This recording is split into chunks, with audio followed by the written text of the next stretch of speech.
Nakita og nadungog. 1 Juan Kapitulo 4 versikulo 14. Og nakita nato og ginapamatud-an nato nga ang Amahan nagsugo sa iyang anak nga manluluwas sa kalibutan. Isip usa ka saksi alang kang Kristo, si Juan wala mosulod sa panaglalis, walay makakapoy nga panagbingkil. Iyang gipahayag ang iyang nahibaluan, ang iyang nakita og nadungog. Siya suod nga nakig-uban kang Kristo, naminaw sa iyang mga pagtulunan, nakasaksi sa iyang gamhanang mga milagro. Diyotay ra ang makakita sa katahom sa kinaiya ni Kristo sama sa pagkakita ni Juan kanila. Alang kaniya, nahanaw ang kangitngit. Kaniya ang tinuod nga kahayag misidlak. Ang iyang pagpamatuod mahitungod sa kinabuhi ug kamatayon sa manluluwas, klaro ug mapugsanon. Gikan sa kadagaya sa kasing-kasing nga nagaawas sa gugma alang sa manluluwas, siya misulti ug walay gahom nga makapugong sa iyang mga pulong.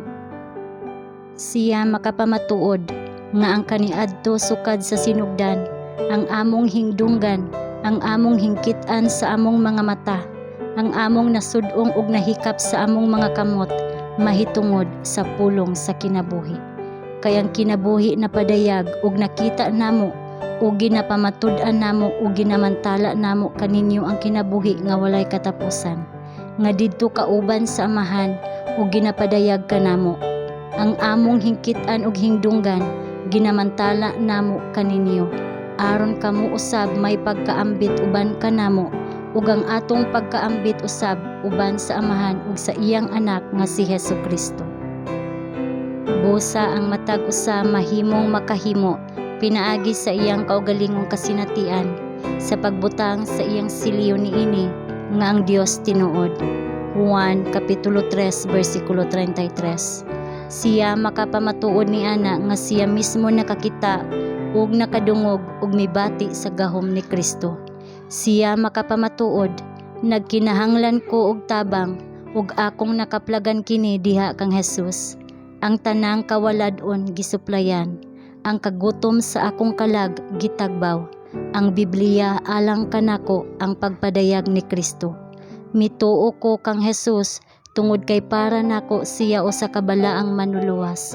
Ako nagtuo sa Biblia tungod kay akong nakaplagan nga kini mao ang tingog sa Dios alang sa akong kalag. Unsaon nato pagkahibalo sa atong kaugalingon sa kaayo sa Dios ug sa iyang gugma?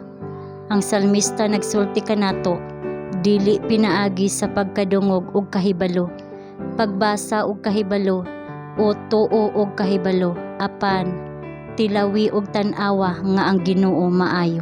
Salmo Kapitulo 34 versikulo 8. Imbis nga mosalig sa pulong sa uban, tilawi sa imong kaugalingon. Ang kasinatian mao ang kahibalo nga nakuha gikan sa eksperimento. Ang eksperimento nga relihiyon mao ang gikinahanglan karon. Tilawi ug tan-awa nga ang Ginoo maayo.